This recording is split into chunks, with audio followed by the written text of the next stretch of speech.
The small island state of Cape Verde off the western coast of the Atlantic Ocean has seen a major transformation of its transport infrastructure that looks to help raise the country's tourism revenue.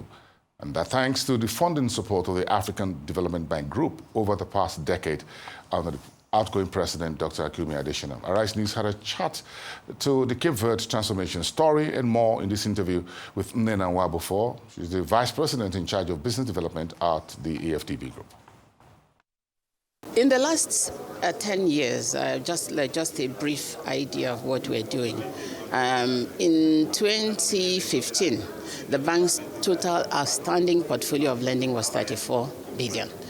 As at the end of last year, it was 62 billion. So we've almost doubled it. And when you add what we are doing in this current year, in 2025, it's probably going to more than double that. But the thing I want to say is that we are known as the infrastructure bank. So statistics, our infrastructure program within these numbers will probably be about 70%. And when we talk about infrastructure, we are looking at roads, we are looking at airports, we are looking at railways, we are looking at water and sanitation, we are also looking at energy and all that. And then, now, why is infrastructure important? Infrastructure is an enabler. There is no investor that will come to your country if you don't have energy. How are they going to run their factory? There is no investor that will come to you if you don't have roads, because they need access both to their factory, both to where they get their raw materials, and both to export. There is no investor that will come to your country if you don't have water and sanitation, because production requires that. And the people who are going to be working, they desire a better way of living. So for us, infrastructure, in addition to other things, is very, very key in a development agenda. Now, what are the specifics that we have done? And like I said, 70% or more of our portfolio in some countries is infrastructure.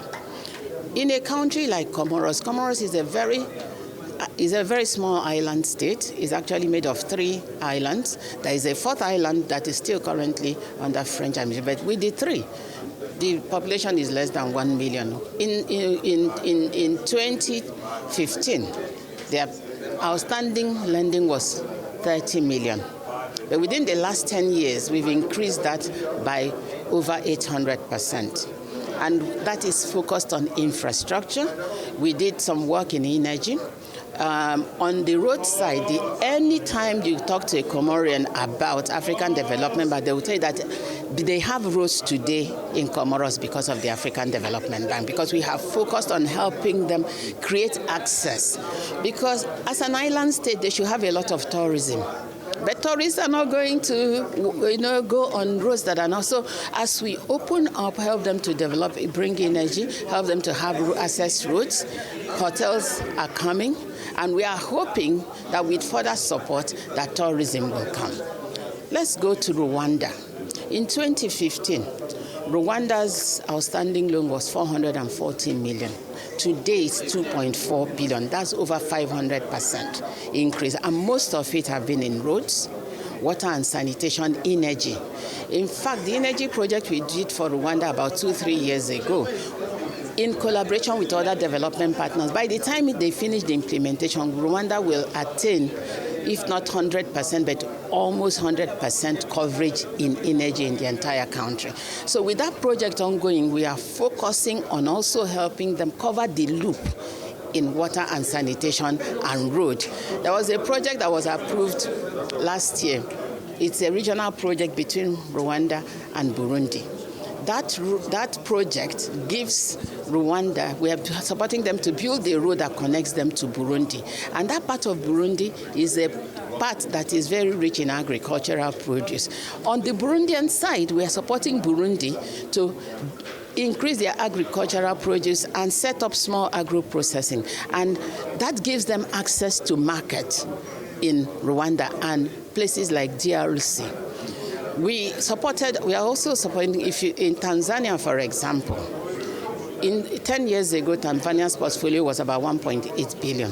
Today, we've doubled that portfolio, and most of it is in water and sanitation, where, Tanzania moved their capital from Dar es Salaam to Dodoma.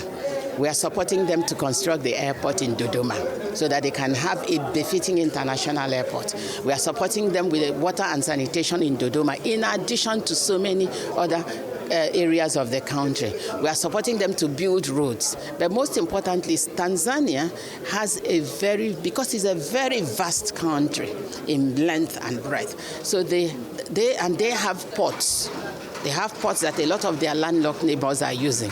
So transportation of goods to the port by road is spoiling. It's because when you transport heavy things, over time your road doesn't last as long. So Tanzania has had an ambition of building railways, which they've started. And they have borrowed in their own name a lot of money. But in 2023, the bank supported them with financing to build phase 6 of their railway that connects them to Burundi. A small country like Burundi, we also supported them with some financing to at least start building that railway connectivity. The government themselves made a commitment to put a reasonable amount of money from their budget every year on